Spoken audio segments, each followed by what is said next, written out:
오늘 우리에게 주신 하나님의 말씀 신명기 32장 1절부터 52절까지 말씀입니다. 신명기 32장 1절부터 52절까지 말씀. 이제 봉독하겠습니다. 하나님의 말씀 경청하십시오. 하늘아 나의 말에 귀를 기울여라. 땅아 나의 입에서 나오는 말을 들어라. 나의 교훈은 내리는 비요 풀밭을 적시는 소나기다. 나의 말은 맺히는 이슬이요 채소 위에 내리는 가랑비다. 내가 주님의 이름을 선포할 때에 너희는 우리의 하나님 위대하시다 하고 응답하여라. 하나님은 나의 반석, 하시는 일마다 완전하고 그의 모든 길은 올곧다. 그는 거짓이 없고 진실하신 하나님이시다. 의로우시고 곧기만 하시다. 그러나 너희가 하나님께 맞서 악한 짓을 하니 수치스럽게도 너희는 이미 그의 자녀가 아니요 비뚤어지고 뒤틀린 세대이다. 어리석은 백성아, 이 미련한 민족아, 너희는 어찌하여 주님께 이처럼 갚느냐? 그는 너희를 지으신 아버지가 아니시냐?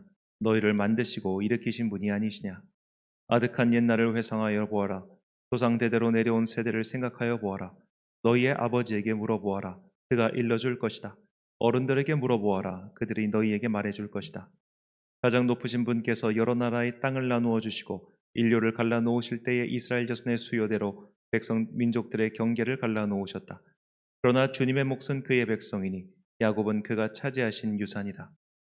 주님께서 광야에서 야곱을 찾으셨고 짐승의 울음소리만 들려오는 황야에서 그를 만나 감싸주고 보호하고 당신의 눈동자처럼 지켜주셨다. 마치 독수리가 그 보금자리를 뒤흔들고 새끼들 위에서 퍼덕이며 날개를 펴서 새끼들을 받아 그 날개 위에 업어 나르듯이 주님께서만 홀로 그 백성을 인도하셨다. 다른 신은 옆에 있지도 않았다. 주님께서 그 백성에게 고원지대를 차지하게 하시며 밭에서 나온 열매를 먹게 하시며 바위에서 흘러내리는 꿀을 먹게 하시며 단단한 바위에서 흘러내리는 기름을 먹게 하셨다. 소젖과 양젖과 어린 양의 기름과 바산의 수량과 염소 고기와 잘 익은 밀과 붉은 빛깔 포도주를 마시게 하셨다. 이스라엘은 부자가 되더니 반역자가 되었다. 먹거리가 넉넉해지고 실컷 먹고 나더니 자기들을 지으신 하나님을 저버리고 자기들의 반석이신 구원자를 업신여겼다. 그들은 이방신을 섬겨서 주님께서 질투하시게 하였으며 역겨운 짓을 하여 주님께서 진노하시게 하였다. 너희는 하나님도 아닌 신들에게 제사를 드렸다. 너희가 알지도 못하는 신들, 새롭게 나타난 새 신들, 너희 조상이 섬기지 않던 신들이다. 너희는 너희를 낳은 바위를 버리고 너희를 낳은 하나님을 잊었다. 주님께서는 이것을 보시고 격분하셔서 당신들의 자녀들과 인연을 끊으시고서 이렇게 말씀하신다. 그들에게 나의 얼굴을 숨기겠다. 그들이 마침내는 어떻게 되는지 두고 보겠다. 그들은 타락한 세대, 진실하고는 털끝만큼도 없는 자들이다. 우상을 섬겨서 나를 격분시켰고 신이 아닌 것들을 신이라고 섬겨서 나의 질투에 불을 붙였다. 그러니 이제 나도 내 백성이 아닌 딴 백성을 내 백성으로 삼아서 그들의 질투심에 불을 붙이고 어리석은 민족으로 내 백성으로 만들어 그들을 격분시키겠다. 나의 분노에서 나오는 불꽃이 저 아래 스올까지 타들어가며 땅 위에 있는 모든 것들을 삼켜버리고 맷뿌리까지 살라버릴 것이다. 내가 온갖 재앙을 그들에게 퍼붓고 나의 화살을 모조리 그들에게 쏘겠다. 나는 그들을 굶겨서 죽이고 불같은 더위와 열병으로 죽이고 짐승의 이빨에 찢겨서 먹히게 하고 티끌 속을 기어다니는 독사의 독을 그들에게 보내겠다. 바깥에서는 칼에 맞아 죽고 방 안에서는 놀라서 죽으니 총각과 처녀, 젖먹이와 노인 모두가 다 같은 꼴을 당할 것이다. 본래는 내가 나의 백성을 다 흩어버려서 아무도 그들을 기억할 수 없게 하려고 하였으나 그렇게까지는 하지 않으니 원수들이 자랑하는 것을 내가 참아볼 수 없기 때문이다. 나 주가 내 백성을 징벌한 것인데도 원수들은 마치 저희의 힘으로 내 백성을 패배시킨 것처럼 자랑할 터이니 그 꼴이 보기가 싫어서 내가 내 백성을 전멸시키지는 않았다. 이스라엘은 어리석은 백성, 깨닫지도 못하는 백성이다. 자기들이 왜 패배를 당하였는지를 깨달을 지혜라도 있었으면 좋으련만 그들의 종말이 어떻게 될지 깨닫기만이라도 했으면 좋으련만 주님께서는 자기의 백성을 포기하지 않으셨다면 그들의 반석께서 당신의 백성을 원수에게 팔아넘기지 않으셨다면 어떻게 원수 한 사람이 이스라엘 사람 1000명을 물리치고 둘이서 10,000명을 도망치게 할 수 있었겠는가? 우리의 원수까지도 자기들의 반석이 우리의 반석보다 약함을 안다. 그들의 포도는 소돔의 포도나무에서 온 것이며 고무라의 밭에서 온 것이다. 그들의 포도에는 독이 있어서 송이마다 쓰디쓰다. 그들의 포도주는 뱀의 독으로 담근 독한 술이요 독사의 독이 그득한 술이다. 이 독한 포도주는 내가 쓸 데가 있어서 숨겨 놓았던 것, 나중에 쓰려고 곳간에 보관하여 둔 것이다. 원수 갚는 것은 내가 하는 일이니 내가 갚는다. 원수들이 넘어질 때가 곧 온다. 재난의 날이 가깝고 멸망의 때가 그들에게 곧 덮친다. 그들이 기진맥진하고 갇힌 사람도 노인 사람도 하나도 남지 않았을 때에 주님께서는 당신의 백성을 심판하시고 당신의 종들을 불쌍히 여기실 것이다. 그때에 주 하나님이 말씀하신다. 그들의 신들이 어디에 있느냐? 그들이 피난처로 삼던 그 반석은 어디에 있느냐? 그들이 제물로 바친 그 기름을 먹고 부어 바친 포도주를 받아 마시던 그 신들이 어디에 있느냐? 그들이 일어나 너희를 돕게 하고 그들이 너희의 피난처가 되게 하여라. 그러나 이제는 알아라. 나 오직 나만이 하나님이다. 나밖에는 다른 신이 없다. 나는 죽게도 하고 살게도 한다. 나는 상하게도 하고 낮게도 한다. 아무도 내가 하는 일을 막지 못한다. 내가 하늘로 손을 들고 내가 나의 영원한 삶을 두고 맹세한다. 나는 나의 칼을 날카롭게 갈아서 내 손으로 재판을 주관하며 내 원수들에게 보복할 것이다. 나를 미워하는 자들에게 보응하겠다. 피살자와 포로들의 피, 적장의 머리에서 나온 피, 내 화살이 이 피를 취하도록 마시고 내 칼이 그 고기를 실컷 먹을 것이다. 모든 나라들아 주님의 백성과 함께 즐거워하여라. 주님께서 그 종들의 피를 흘린 자에게 원수를 갚으시고 당신의 대적들에게 복수하신다. 당신의 땅과 백성이 지은 죄를 속하여 주신다. 모세는 눈의 아들 여호수아와 함께 가서 백성에게 이 노래를 모두 다 들려주었다. 모세가 이 모든 말을 온 이스라엘 사람에게 한 뒤에 그들에게 말하였다. 오늘 내가 당신들에게 증언한 모든 말을 당신들은 마음에 간직해두고 자녀들에게 가르쳐 이 율법의 모든 말씀을 지키게 하십시오. 율법은 단지 빈말이 아니라 바로 당신들의 생명입니다. 이 말씀을 순종하십시오. 그래야만 당신들이 요단강을 건너가 차지하는 땅에서 오래오래 살 것입니다. 바로 같은 날 주님께서 모세에게 말씀하셨다. 너는 여리고 맞은편 모압 땅에 있는 아라빔 산줄기를 타고 느보산 꼭대기에 올라가서 내가 이스라엘 자손에게 소유로 준 가나안 땅을 바라보아라. 너의 형 아론이 호르산에서 죽어 백성에게로 돌아간 것과 같이 너도 내가 오른 이 산에서 죽어서 조상에게로 돌아갈 것이다. 이는 내가 신광야에 있는 가데스의 무리바셈에서 물이 터질 때에 이스라엘 자손이 보는 데서 믿음 없는 행동을 하고 이스라엘 자손에게 나의 거룩함을 나타내지 않았기 때문이다. 너는 내가 이스라엘 자손에게 주는 저 땅을 눈으로 바라보기만 하고 그리로 들어가지는 못할 것이다. 아멘. 너는 걱정을 하지 말아라 란 제목으로 하나님의 말씀 선포하겠습니다. 다시 한번 개요를 설명드리자면 신명기는 출애굽기부터 그리고 민수기까지의 내용을 다시 한번 요약 정리한 거듭 말씀하는 책입니다. 신명기의 전반부와 중반부까지가 이 앞선 내용을 압축하고 요약해서 다시 한번 정리해서 전달하는 것이라면 신명기의 후반부부터는 모세의 당부와 유언으로 구성되어 있죠. 하나님께서는 이 모세의 유언, 이 마지막을 특별히 노래로 만들어서 그것을 가르치라고 하십니다. 신명기 31장 22절과 30절 말씀입니다. 그러므로 모세가 그날 이 노래를 써서 이스라엘 자손에게 가르쳤더라. 그리고 모세가 이스라엘 총회에 이 노래의 말씀을 끝까지 읽어 들리니라. 그리고 문맥상 오늘 신명기 32장 말씀이 바로 이 모세가 가르친 노래라고 볼 수 있습니다. 이 노래는 1절부터 43절까지 계속 이어지죠. 그리고 이것을 가르쳤다고 본문이 말합니다. 44절 말씀. 모세와 눈의 아들 여호수아 눈의 아들 호세아가 와서 이 노래의 모든 말씀을 백성에게 말하여 들리니라. 이 1절부터 43절까지가 이스라엘 백성에 가르친 모세의 노래다 라는 것을 우리가 머릿속에 넣고 다시 한번 본문 내용을 살펴보십시오. 1절부터 43절까지 이어진 그 내용이 과연 노래의 가사로 적절하게 들리십니까? 우리가 보통 노래라고 한다면 개인의 감정을 솔직하게 표현하는 것이나 혹은 당부, 호부 또는 이제 단적인 예를 들자면 국민 건전가요 같은 어떤 목적을 가진 노래라고 할 수 있겠죠.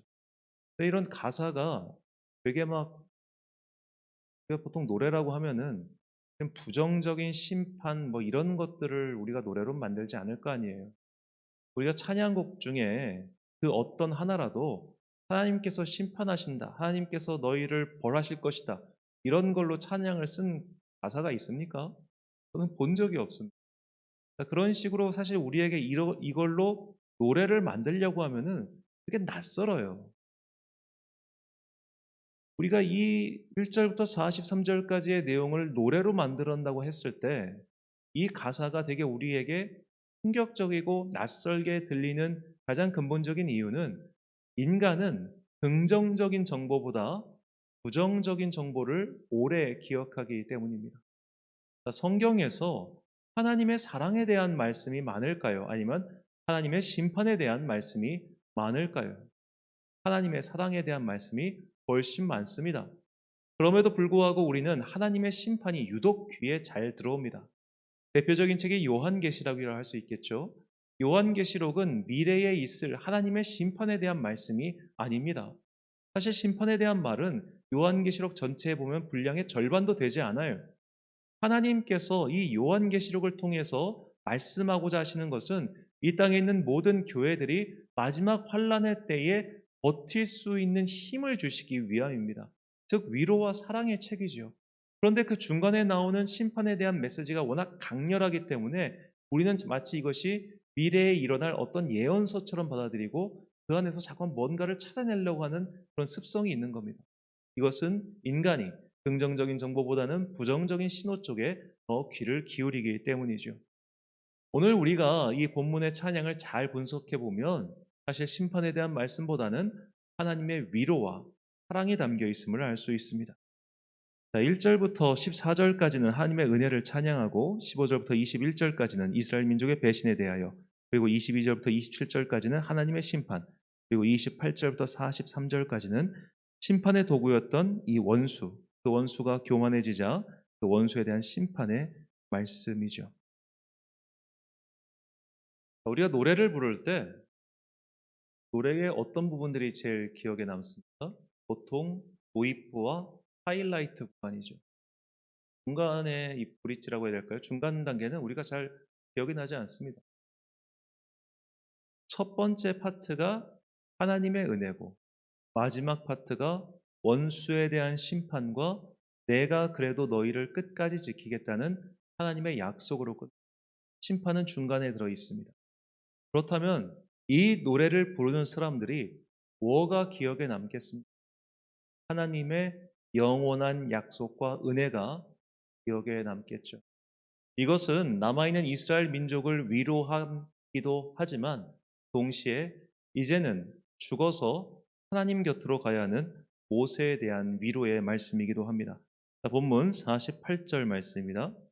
바로 그날에 여호와께서 모세에게 말씀하여 이르시되, 바로 그날, 이스라엘 민족에게 이 노래를 가르친 그날 하나님께서는 모세에게 너는 이제 죽을 것이니 느보산 위에 올라가서 약속한 땅을 바라보고 거기서 죽어라 라고 하시죠. 자, 이 죽음이 우리가 이 성경을 문자로만 딱 읽으면, 텍스트로만 받아들이면 되게 차갑고 냉랭하게 들립니다. 네가 옛날에 무리바에서 잘못했잖아. 잘못한 것 때문에 너는 못 들어가고 여기서 죽는 거야. 하나님이 이 말씀을 최소한 모세에게 3번 이상 하세요. 우리가 그래서 이 성경을 텍스트로만, 그러니까 글자로만 받아들이고 상상력을 발휘하지 않으면 이 부분이 굉장히 차갑게 들릴 수도 있습니다. 하지만 이 노래 1절부터 43절까지 이어지는 모세의 긴 노래 중에 결국 이것이 위로와 은혜로 끝난다고 한다면 하나님께서 이날 바로 모세에게 이 느보산의 이야기를 하신 이유가 무엇일까요? 네가 떠나고 나서 이 백성은 분명히 나쁜 짓을 저지를 거야. 그래서 벌을 받을 거야. 하지만 모세야, 걱정하지 마. 내가 이 민족을 떠나지 않을 거니까. 저는 이것이 오늘 본문을 통하여 우리에게 그리고 모세에게 주신 위로와 사랑의 말씀이라고 생각합니다. 자기가 평생을 일군 사업이 있습니다. 이제는 더 이상 그 사업을 손댈 수 없는 상황입니다. 나는 떠나야 돼요. 그리고 이것은 남겨진 사람의 몫이에요. 떠나는 사람이 얼마나 걱정이 많겠습니까? 그 걱정이 많은 사람이 이제 눈을 감아야 되는데 그때 뒤에 와가지고 야, 너 네가 한 거 다 망할 거야. 사라질 거야. 이런 말 하는 게 과연 우리 하나님이실까요? 그에게 걱정하지 말아라. 비록 원수가 와서 내가 이 원수를 심판의 도구로 써서 이 민족을 벌할지라도 사람들이 이 민족을 조롱할 때 내가 그 조롱하는 자들을 칠 것이며 내가 이 백성을 끝까지 지킬 것이다. 그들이 나를 떠나지 않는 한 하나님께서는 이 모세에게 이 약속을 남겨주시고 그의 마지막을 평안하게 인도하신 것이라 저는 그렇게 생각합니다. 이것은 동시에 모세를 향한 위로이기도 합니다. 그러고 잘못이 없었겠습니까? 그러고 여러 가지 실수가 없었겠습니까?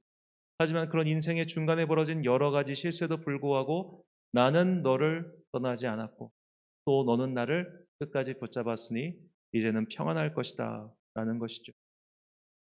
우리에게 심판이 올 수 있습니다. 우리에게도 고난이 닥칠 수 있습니다. 그것이 우리의 잘못으로 인한 것이든 이 세상의 죄악으로 인한 것이든 고난이 없는 인생이란 없지요. 이 고난이 닥쳐오는 순간 우리가 잊지 말아야 할 것은 하나님께서 우리를 죽이고 심판하시기 위해서 이 고난을 주신 것이 아니라 우리를 영원히 잊지 않으시고 결국 살려주시기 위해 이 고난의 순간을 허락하셨음을 잊지 마십시오. 그러므로 성도에게 가장 중요한 삶의 원칙, 성도가 이 땅을 살아가는 동안 정말로 잊지 말아야 할 것은 이 땅을 살면서 죄 짓지 않고 사는 것이 아니라 끝까지 하나님을 붙들고 사는 것입니다. 죄를 지을 수 있습니다. 우리는 과거에도 죄를 지었고 또 앞으로도 동일한 죄를 지을 가능성이 매우 농후합니다. 실수하고 잘못하고 넘어질 수도 있습니다. 나쁜 짓을 저지를 수도 있습니다. 그렇다고 하더라도 하나님을 떠나지 마십시오. 그분께 붙어 있으십시오.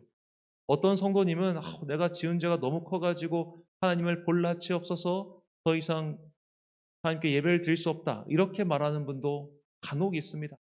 되게 양심적인 분으로 보이십니까? 천만에요. 어리석은 행동입니다. 결국 아버지께로 돌아온 둘째 아들처럼 주님께서는 나의 죄의 유무와 관계없이 계속해서 주님의 발목잡을 붙잡고 주님께 매달려 있는 것을 원하시지 네가 옷이 더러우니까 너는 꺼져라 이렇게 말씀하시는 하나님이 아니라는 겁니다. 우리가 계속 그분께 붙어 있어야 구원의 빛을 다시 볼 수 있습니다. 모세는 이것을 이스라엘 백성에게 이렇게 말했습니다. 신명기 4장 4절과 9절 말씀. 오직 너희의 하나님 여호와께 붙어 떠나지 않은 너희는 오늘까지 다 생존하였느니라. 오직 너는 스스로 삼가며 내 마음을 힘써 지키라. 그리하여 내가 눈으로 본 그 일을 잊어버리지 말라. 내가 생존하는 날 동안에 그 일들이 내 마음에서 떠나지 않도록 조심하라. 너는 그 일들을 내 아들들과 내 손자들에게 알게 하라. 아멘. 사랑하는 천안광성교회 성도 여러분, 그리고 이 새벽을 함께 깨우고 계신 귀한 주님의 자녀 여러분, 우리는 하나님의 벌을 받을 때도 분명히 있습니다. 하나님의 심판이 대상이 될 때도 있습니다. 하나님께서 나의 죄를 기억하시고 벌을 내리시는 순간도 있을 겁니다. 하지만 그런 일이 벌어졌다고 하더라도 하나님을 원망하지 마시고 더욱이 주님을 떠나지도 마십시오. 하나님께 붙어 있으면 그래도 그분의 바짓가랑이라도 붙잡는 마음으로 그분을 붙잡고 있다면 죄인도 승리할 수 있습니다. 다윗이 대표적인 예가 아니겠습니까? 가장 어리석은 사람은 죄를 지었으니 내가 죄인이니 더 이상 낯이 없어 하나님께 예배를 드리지 못하겠다라면서 하나님을 떠나는 자들입니다. 또는 인생의 고난이 만났을 때 하나님이 나한테 이러실 수 없다며 하나님을 등지는 자들입니다. 그렇게 되면 구원의 문은 영영 닫히고 맙니다. 하나님의 뜻은 우리의 구원이지 우리의 영벌이 아님을 잊지 마시고 앞으로 어떤 일이 벌어지더라도 끝까지 주님을 떠나지 않고 붙잡는 우리 모두가 되시길 예수님의 이름으로 축원합니다. 기도하겠습니다. 사랑과 은혜가 충만하신 아버지 하나님, 우리는 하나님을 오해할 때가 너무나 많이 있습니다. 벌을 받으니 하나님 나에게 이런 벌을 주실 수 없다며 원망하며 떠나는 자들이 있고 또 벌이 닥치니 하나님 내가 죄인이라 더 이상 주님을 배울 낯이 없습니다 라면서 괜히 양심 있는 척, 괜히 선한 척하면서 하나님을 버리는 어리석은 자들 또한 있습니다.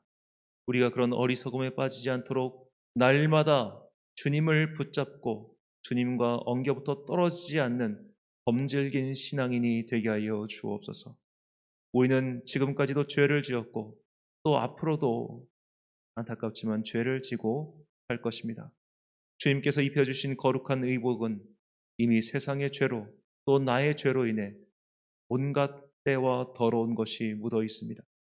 그러나 하나님께서는 그 더러운 의복을 입고 무릎을 질질 끌며 주님께 다가가 당신의 발목을 조아리며 엎드려 당신을 붙잡는 자들의 손을 더럽다고 버리지 아니하시고 그 손을 함께 붙잡고 다시 거룩한 의복을 입혀 주실 것을 믿습니다. 영원한 예수 그리스도의 보혈이 날마다 우리의 의복을 정결케 하니 주님, 언제나 주님을 붙잡고 포기하지 않는 그런 끈질긴 신앙으로 말미암아 마침내 저 죄인도 승리하였구나, 저 죄인도 구원받았구나 라며 승리의 계가를 올리게 하여 주옵소서. 한 주간의 업무를 시작하는 월요일입니다. 주님께서 모든 성도들의 일터와 그들의 삶의 영역 가운데 복을 내려주사 그들이 이 한 주간 피곤에 지쳐 쓰러지지 아니하며 곤고함에 넘어지지 아니하게 도와주옵소서. 오늘 수술을 하는 성도가 있습니다. 주님께서 의사의 손을 통해 역사하여 주사 그 모든 치료의 과정이 주님의 계획 안에서 온전히 완전히 이루어지게 하여 주옵소서. 이 땅에 고통받고 있는 모든 자들에게 주님의 은혜와 평강이 풍성히 임하기를 간절히 소망하오며 이 모든 말씀 우리 구주 예수 그리스도의 이름으로 기도드립니다. 아멘. 오늘의 기도 제목입니다. 하나님께 기도할 때마다 내 가슴을 콱 막히게 만드는 나의 모습은 무엇입니까?